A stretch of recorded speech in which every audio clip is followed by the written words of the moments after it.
नमस्कार। महाराष्ट्र राज्यातील तमाम अभियोग्यताधारक भावी शिक्षक बंधू आणि भगिनींनो, तुमच्याकरिता पवित्र पोर्टल शिक्षक भरती अपडेटमध्ये एक नवीन न्यूज बुलेटिन आलेला आहे। यानुसार शिक्षक भरतीची प्रक्रिया ठरणार आहे। तर काय आहे या न्यूज बुलेटिन मध्ये कोणते मार्गदर्शक सूचना तत्वे आहेत दिलेली ते आपण या व्हिडिओच्या माध्यमातून जाणून घेऊया। तर चला मंडळी, सुरू करूया आजच्या या व्हिडिओला। सर्वांना शुभेच्छा देतो की लवकरात लवकर याबाबत काहीतरी गुड न्यूज आपल्याला ऐकायला मिळावी। तर व्हिडिओ पूर्ण बघा। काही शंका असल्यास नक्की कमेंट्स करून लिहा। चॅनलवर पहिल्यांदा आला असेल चॅनलला सबस्क्राइब करायला विसरू नका। चला मंडळी, व्हिडिओला सुरुवात करूया। तर बंधूंनो, शिक्षक पदभरतीबाबत प्रसिद्धी पत्रक 25 एप्रिल 2024 रोजीचं हे आहे। तर पवित्र पोर्टलवर हे न्यूज बुलेटिन तुम्हाला दिसेल।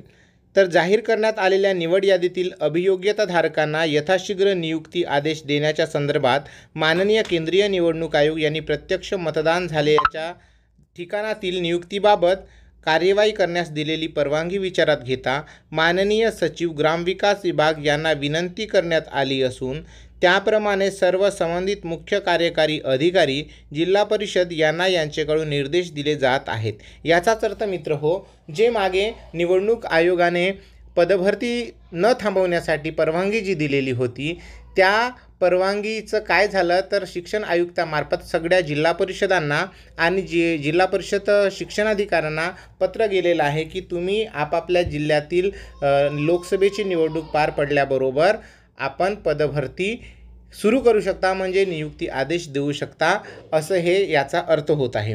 पहिल्या फेरीतील कार्यवाही सुरू असतानाच पुढील निवड फेरी घेण्याच्या दृष्टीने सर्व नियमांचे पालन करून प्रशासकीय प्रक्रिया करण्यात येत आहे। पुढील फेरीमध्ये माजी सैनिक, प्रकल्पग्रस्त, भूकंपग्रस्त व तत्सम पदातील वेगवेगळ्या घटकाच्या मागण्या विचारात घेता समन्यायी पद्धतीने व शासन निर्णयातील सूचनांचे योग्य ते पालन करून कार्यवाही भविष्यात कोणतीही न्यायालयीन गुंतागुंत होऊ नये याची योग्य ती दक्षता घेऊन करण्यात येत आहे। या सर्व बाबी विचारात घेऊन पुढील निवड फेरीसुद्धा लवकरात लवकर घेण्याच्या दृष्टीने प्रयत्न करण्यात येत आहेत। बंधूंनो, तुमच्याकडून वारंवार विचारणा करण्यात येत आहे की इतका वेळ का लागत आहे। तर हा समोरचा पेच प्रसंग टाळण्यासाठी कुणी न्यायालयात जाऊन आपली भरती प्रक्रिया परत रखडू नये याकरिता या सर्व गोष्टी आयोग लावत आहे। आणि वेळ जरी लागत असेल तरी परंतु लवकरात लवकर हे आता पूर्ण होऊन तुम्हाला ही भरती प्रक्रियाला पुढे समोर जाता येईल असं मला तरी वाटते।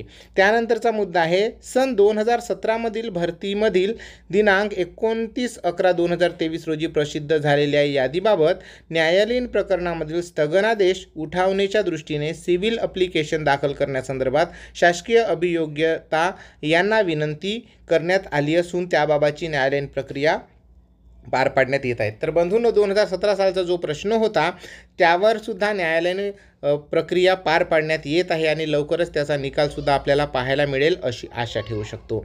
त्यानंतरचा आहे मित्र मुद्दा उर्वरित भरती प्रक्रिया तसेच भरती प्रक्रियेतील अन्य अडचणी दूर करण्याचा प्रयत्न प्रशासनाकडून सतत केला जात आहेत।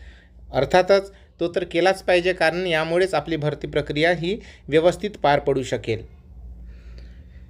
त्यानंतर बंधूंनो, उर्वरित भरती प्रक्रिया तसेच भरती प्रक्रियेतील अन्य अडचणी दूर करूनच आपल्याला ही भरती प्रक्रिया सुरू होणार आहे। या भरती प्रक्रियेमध्ये सुरुवातीपासूनच काही मंडळी कोणतीही अधिकृत माहिती नसताना तसेच प्रशासकीय कार्यपद्धती, निर्णय प्रक्रिया अथवा नियम याची जुजवी माहितीसुद्धा नसताना स्वतःच्या मनाने काही संभ्रम निर्माण करण्याचा प्रयत्न करीत असल्याचे दिसून आहे। त्यापासून सावध राहायचे आहे मित्र हो। आजकाल आपल्याला विविध माध्यमातून अशा प्रकारचे वेगवेगळे भटकंती करणारे मेसेज आपल्याला पाहायला मिळतात, त्यापासून तुम्ही सावध राहा। फक्त जे ऑथेंटिक इन्फॉर्मेशन पवित्र पोर्टलवरची येते त्यावरच विश्वास ठेवा किंवा त्याच पत्रावर तुम्ही जे व्हिडिओ बनलेले आहेत त्यांनाच तुम्ही जास्तीत जास्त पाठवा, पहा असं आयोगसुद्धा आता सांगत आहे। ज्यावेळी महत्त्वाच्या घटना घडतील त्यावेळी बुलेटिनद्वारे योग्य ती माहिती दिली जाईल। त्यामुळे मित्र हो, इतरत्र कुठेही आपला योग्य सोर्स न शोधता जे पवित्र पोर्टलच्या बुलेटिनमध्ये जी माहिती सांगण्यात आलेली आहे ते बुलेटिनच्या माध्यमातून आलेली माहिती ज्या व्हिडिओतून सांगितल्या जात आहे त्या व्हिडिओवर तुम्ही विश्वास ठेवू शकता किंवा त्या बुलेटिनला तुम्ही रेफर करू शकता। ही आहे आजची पवित्र पोर्टल भरती प्रक्रियेतील विशेष बातमी। सगळ्या उमेदवारांना शेअर करा मित्र हो, विनंती आहे जास्तीत जास्त लोकांना शेअर करा।